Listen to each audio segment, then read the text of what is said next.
From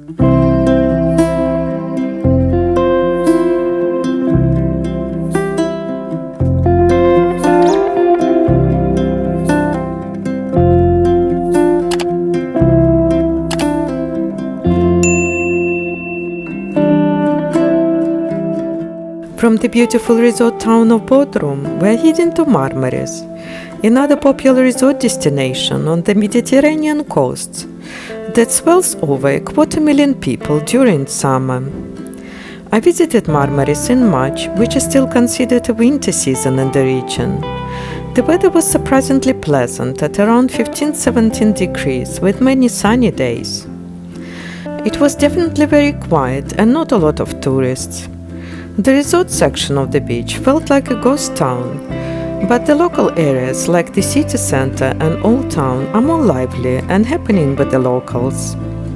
So if you're looking for a quiet, more laid-back Marmaris holiday, winter might be just your season. Marmaris is located between two intersecting sets of mountains by the sea. Though, following construction boom in the 80s, little is left of the sleepy fishing village that Marmaris was until the late 20th century.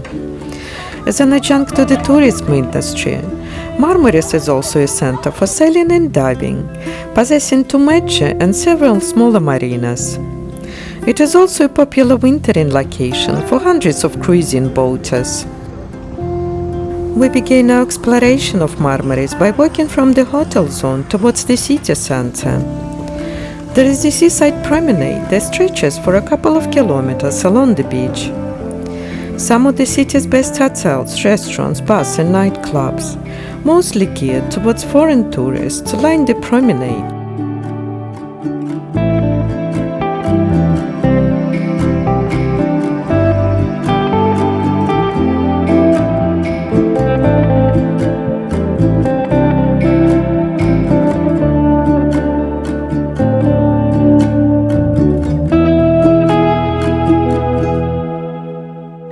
It is not certain when Marmaris was found, but in the 6th century BC the site was known as Phaskos.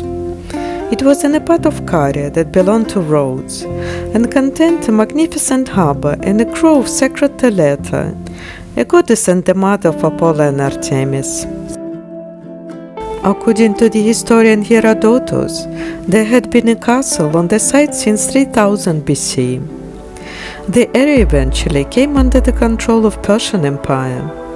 In the 4th century BC, Caria was invaded by Alexander the Great, and Phaskos castle was besieged. The town's 600 inhabitants realized that had no chance against the invading army, and burnt their valuables in the castle before escaping to the hills. Aware of the strategic value of the castle, the invaders repaired the destroyed sections to house a few hundred soldiers before the main army returned home. It remained a Roman protectorate until the fall of Imperial Rome, after which the city came under Byzantine control for nearly 650 years. In the 11th century, Turkmen tribes claimed the city, and it later fell under the control of the Anatolian Seljuks. With the foundation of the Ottoman Empire, the city's name changed from Phaskos to Marmaris. It continued as a village for fishermen, farmers and marble merchants until the late 80s, when the hotelization of the city earned it the status of one of the top resorts along the Turkish Riviera. Inside the Archaeology Museum, you will find a diverse collection of artifacts that tell the story of Marmaris and its surrounding areas, showcasing items from the previous ancient civilizations. The exhibits include pottery, coins and sculptures, each with its own story that brings the past to life.